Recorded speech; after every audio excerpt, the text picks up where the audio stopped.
My name is Daniel Holzberger, and I am one of the owners and the educational director for Van Michael Salons in Atlanta, Georgia.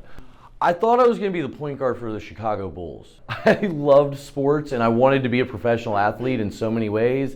And I loved music, I wanted to be a rock star, and neither of those things was really panning out. So I grew up in a salon. My mom owned a salon. My first job was rinsing perm rods. And I just felt at home in it, and I figured, you know what, all my friends were going to work in paper mills or construction sites, and I thought, you know what, I can be in air conditioning, and so I became a hairdresser. I started off actually here at the Aveda Fredericks Institute. I was one of the first two people to go to state board from here. It was myself and a young lady named Beth were the first two to go. And immediately out of school, I went to state board on a Tuesday and I moved to LA that Friday. I wanted to go do as much training as possible, so I went out west to get some training and was out there for about a year and realized that didn't love LA, was pretty broke, and really felt like I wanted to be back in the Aveda network. And the one thing that my mother's salon and my father's institute really showed me or really spoke to was high-end service, and I wanted to give high-end service. And where I was working, I mean, it was not good customer service. It was all about the technical, which was great for me for training, but I wanted to be back in the Aveda world, which I truly believe gives the best customer service in the hair industry. I was planning on going to New York. I have a lot of family in New York, spent a lot of my childhood in New York, but I ended up getting drawn constantly back more and more to one salon, and it was Van Michael Salons in Atlanta, Georgia.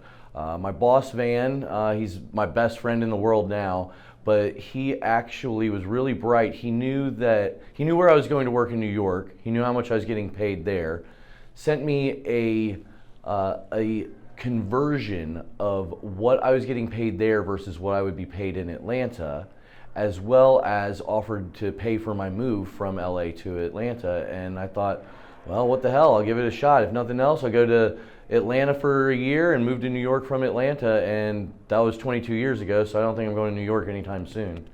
So I now am part owner of the company. I run a lot of parts to the company. We also have a scissor manufacturing company in which we supply cosmetology schools around the country with their kits as well. And because of that, I'm also in cosmetology schools about twice a month doing education, recruiting, trying to basically give back to the young kids that I can't believe I still can say this, but I can remember exactly what it was like to be in class, and I want to just hopefully give them some inspiration. I do about 70 clients a week still to this day, and I enjoy every second of it. I mean, it might be a long day, I might be exhausted at the end of it, but when my head hits the pillow, I've enjoyed my day. I have a client, she's been going through, she had to have all of her upper palate removed due to cancer, had to have her femur removed so that they could graft it into her mouth. She is barely getting by for the last 2 years.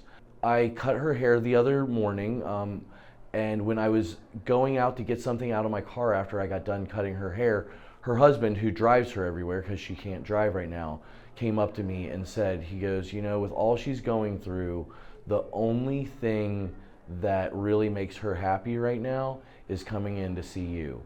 And it really, I mean, I was like choked up when he said it, but I can't tell you how many times there's been situations where clients have told me that I've made a difference in their lives, but that's the most recent one I've had. One thing that I heard a long time ago is my father said, great leaders create great leaders.